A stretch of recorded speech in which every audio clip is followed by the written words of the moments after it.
देखिए, बिहार के राजनीति में एक नया मोड़ आता हुआ दिखाई दे रहा है। राजद और जेडीयू के कई नेता ने कांग्रेस का दामन थाम लिया है और वो दामन थामने के दौरान ये कहा कि बीजेपी के सामने कांग्रेस को मजबूत करना बहुत जरूरी है, नहीं तो बीजेपी को हराना बड़ा मुश्किल हो जाएगा। दूसरी तरफ जितिन राम मांझी ने मोर्चा खोल दिया है। जितिन राम मांझी के बयान ने राजनीतिक गलियारों में सनसनी तेज कर दी है कि आखिर सच में एनडीए की जो प्रचंड बहुमत की जीत हुई, इसके पीछे एनडीए ने कुछ खेल किया था। क्योंकि जिस तरीके से डीएम का जिक्र जितिन राम मांझी ने किया है, यह सवाल तो खड़ा करता है। और चूंकि विपक्ष भी लगातार ये आवाज उठा रही है कि हमारे ईवीएम में छेड़छाड़ किया गया है, एनडीए वाले कुछ गड़बड़ी करते हैं, बीजेपी वाले कुछ दिक्कत करते हैं, ईवीएम में पहले से बहुत सारी चीजें सेट करके आते हैं, तमाम तरह के आरोप जो है विपक्ष लगातार लगाती रहती है। इन सभी मुद्दों पर बात करने के लिए हमारे साथ अभिषेक पाठक जी हैं और हम इनसे जानते हैं कि भाई राजनीति में चल क्या रहा है, क्योंकि बिहार की राजनीति को समझना बड़ा मुश्किल लग रहा है, बड़ा टेढ़ा मेढ़ा रास्ता दिखाई दे रहा है। जी, आपने जो पहला खबर बताया आज का कि बहुत सारे जो नेता हैं वो कांग्रेस में शामिल हुए हैं जेडीयू और आरजेडी से निकलकर, और उनका ये कहना है कि भाई हम क्षेत्रीय पार्टी को छोड़कर राष्ट्रीय पार्टी में आएंगे।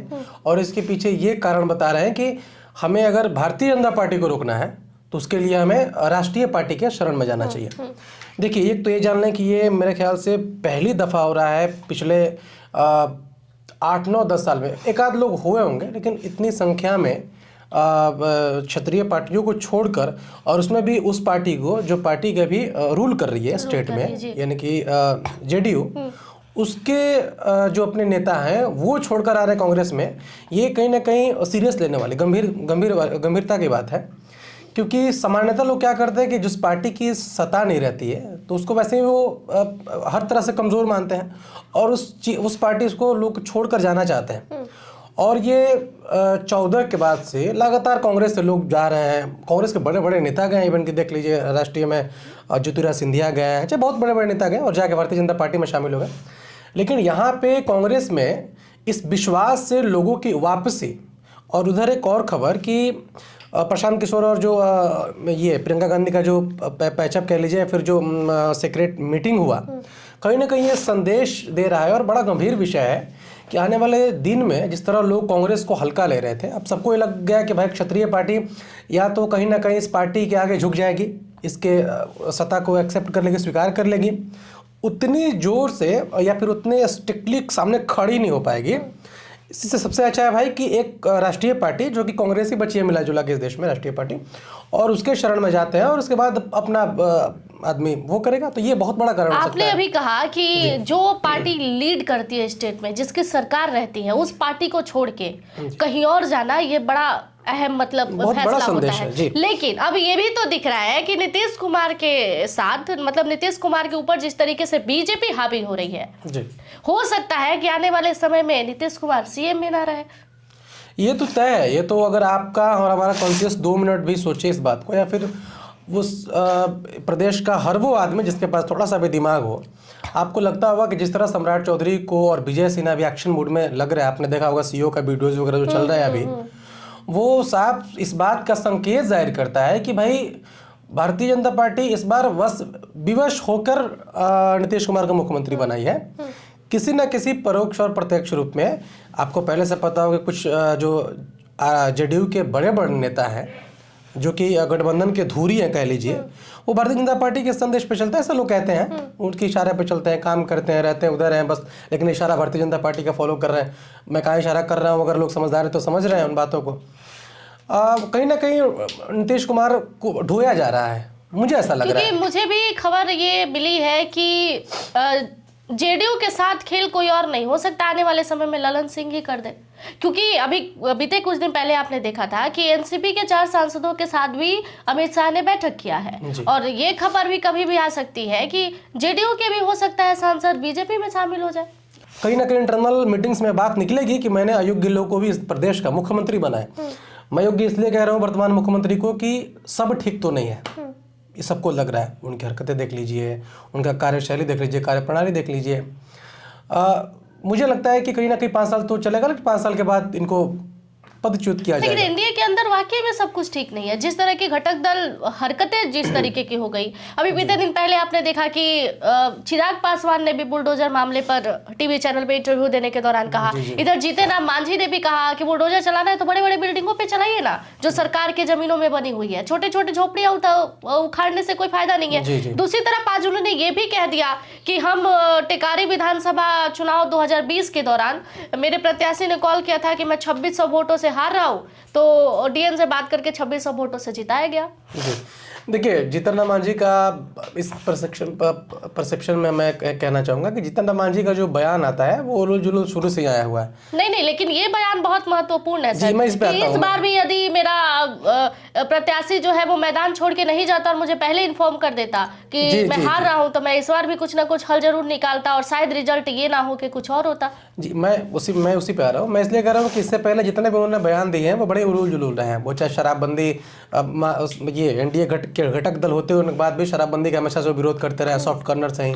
वो चाहे चूहा मारकर खाने वाली बात हो, आपने सुना होगा जीतन राम मांझी का, चाहे वो जो मुख्यमंत्री बने और बनने के बाद जितना नौटंकी और ड्रामा हुआ, अब वो हमेशा से। लेकिन ये पहली बार मजाक में उन्होंने इतना गंभीर विषय उन्होंने खड़ा किया है कि कोई भी ऐसा आदमी जो कि इस देश में लोकतांत्रिक चीज़ों को समझता है वो इस बात से परहेज नहीं रखेगा कि मतलब ये कैसा सरकार है भाई कि लोकतंत्र है जहां लोगों के वोट पे नेता चुनकर आते हैं, जीत हार लोगों के वोट तय करता है, उनके हाथों में होता है। लेकिन ये बोल रहे हैं कि भाई मेरा एक उम्मीदवार था वहाँ पे, उसने पहले बोला कि भाई मैं हार रहा हूँ तो मैंने डीएम से बात किया, उसको जितवा दिया गया।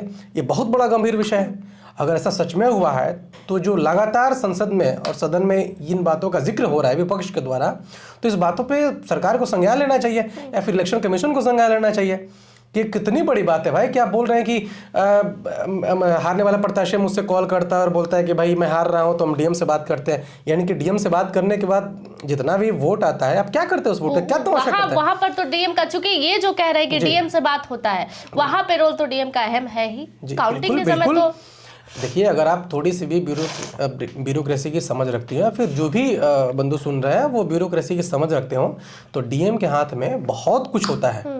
डीएम अगर थोड़ा सा भी ढीला हो जाए, किसी भी जिले का डीएम ढीला हो जाए, आपने देखा होगा कि क्या होता है कि चुनाव के तुरंत समय क्या होता है कि डीएम और मेरे ख्याल से कुछ एसपी लोगों का तबादला शुरू हो जाता है। अगर आप गौर से देखी होंगी तो इससे क्या संदेश जाता है? इसका संदेश दोनों पक्षों में लोग निकाल सकता है। इसका संदेश ये भी जा सकता है कि भाई जो वर्तमान सरकार है वो अपने अपने मत के अनुसार डीएम को भेजती है भाई कि देखना कुछ गलत ना हो। इसके अलावा एक और भी इसका पक्ष हो सकता है कि भाई अपने अपने मत के अनुसार लोग भेजते हैं कि देख लो हर तरह से मैनेज करके वहां से हमको जितवाना है।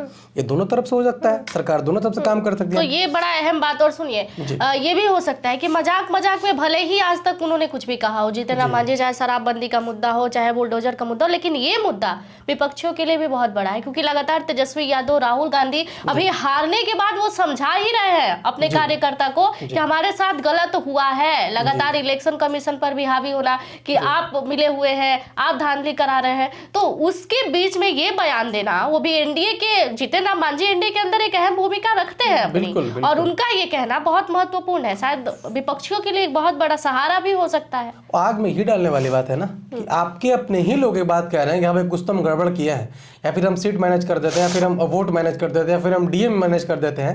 ये लोकतंत्र में मतलब एक प्रकार से कह लीजिए फिर तो खेल हुआ है, तो तमाशा बन गया ना।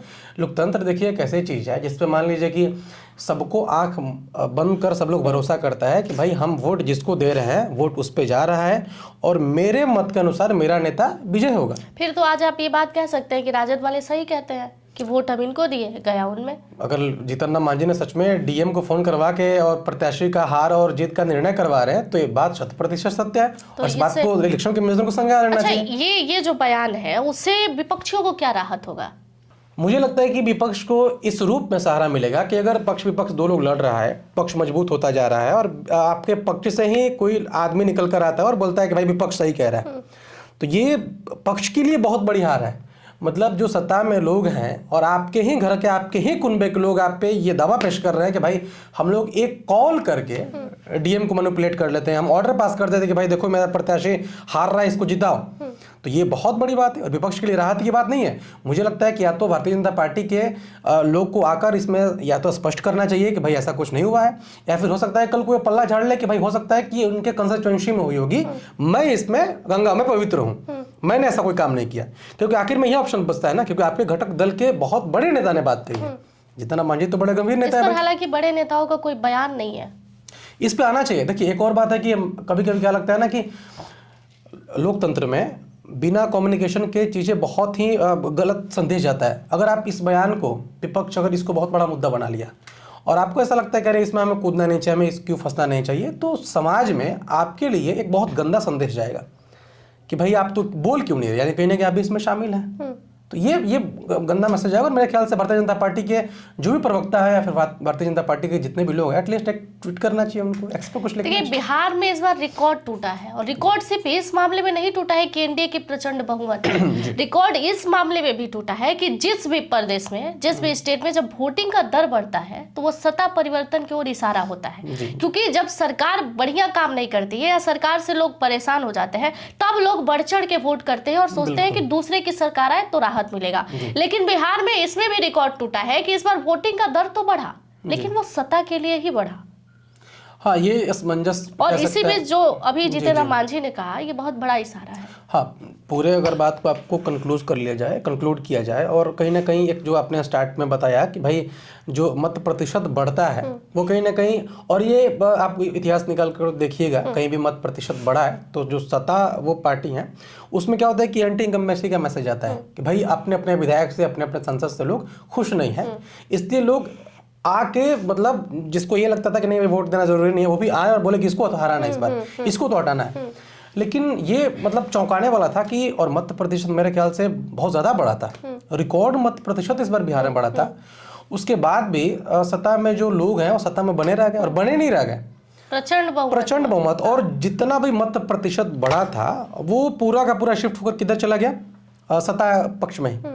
पहली बार आपने एक चीज को नोटिस किया होगा कि सत्ता में मत प्रतिशत बढ़ने के बाद भी जो वर्तमान सरकार रही वो प्रचंड बहुमत से चुनाव जीती है। और चुनाव जीतने के बाद आप ही के घटक दल के एक बहुत बड़े नेता का ऐसा बयान आता है कि भाई हारने वाले लोग हमसे कांटेक्ट ही नहीं करते, अगर कांटेक्ट करते थे कॉल कर देते, डीएम को सब मैनेज हो जाता। तो ये तो समझने वाली बात है। पक्ष समझे, विपक्ष समझे, इलेक्शन कमीशन संज्ञान, इस पर तो इलेक्शन कमीशन को बहुत स्ट्रिक्टली संज्ञान लेना चाहिए।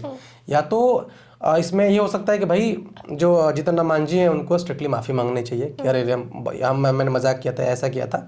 लेकिन मजाक में वैसी बातें नहीं करनी चाहिए। और ये मजाक कैसे हो सकता है, कहीं ना कहीं बड़ा किसी मंच को आप संबोधित कर रहे हैं, ये इतना और उस मंच से ये मजाक नहीं हो सकता। हाँ, कि भाई हम तो डीएम को कॉल कर देते, सुनने के लिए तो लोग वहाँ बैठे नहीं थे। बिल्कुल नहीं, आपको सुनना गया है। और आप इतने बड़े नेता हैं, आपकी मतलब राजनीति में 30-35 साल का कैरियर, और वो लोकतांत्रिक प्रणाली को आप भी फॉलो करते हैं जब से आप राजनीति में हैं। आप समझते हैं कि जनता के वोट पे ही सरकार बनती है, बिगड़ती है। संज्ञान होनी चाहिए, बिल्कुल होनी चाहिए इस पर संज्ञान।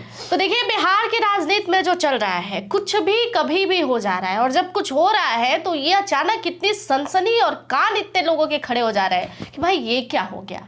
जीतन राम मांझी ने जो बयान दिया वो बयान बहुत हल्का लेने वाला तो देखिए नहीं है, क्योंकि विपक्ष इस वक्त बहुत बुरे तरीके से हारी है और विपक्ष बहुत ज्यादा परेशान भी है। अभी तेजस्वी यादव सदमा से उभर भी नहीं पाए हैं, तभी जीतन राम मांझी ने एक बड़ा बयान दे दिया कि अगर डीएम को फोन हो जाता तो बहुत कुछ मैनेज हो जाता। और जो कि तेजस्वी यादव न जाने कितने दिनों से ये बात बोलते आ रहे हैं कि भाई हमारे साथ धोखा किया गया है, हमारे साथ गड़बड़ी हुई है, हमारी वोट अच्छी थी, हम जीतने वाले थे, लेकिन हमारी हालत ये खुद से नहीं हुई बल्कि कराई गई। और इस पर इशारा देखिए स्पष्ट करते हैं जीतन राम मांझी। हालांकि जीतन राम मांझी पर अभी कोई कानूनन कार्रवाई नहीं है, ना ही किसी बड़े नेता का बयान आया, ना ही इलेक्शन कमीशन का कोई ट्वीट आया। हालांकि ये सिर्फ ट्वीट वाला मैटर नहीं है कि आप एक ट्वीट कर दिए और सारी बात खत्म हो जाए, बल्कि इस बात की बारीकी से जांच होनी चाहिए। ये पता करनी चाहिए कि साल 2020 में भी क्या ऐसा कुछ हुआ था, अगर हुआ था तो उस समय भी गलत है। धन्यवाद। बाकी की तमाम जानकारियों के लिए जुड़े रहिएगा हमारे साथ।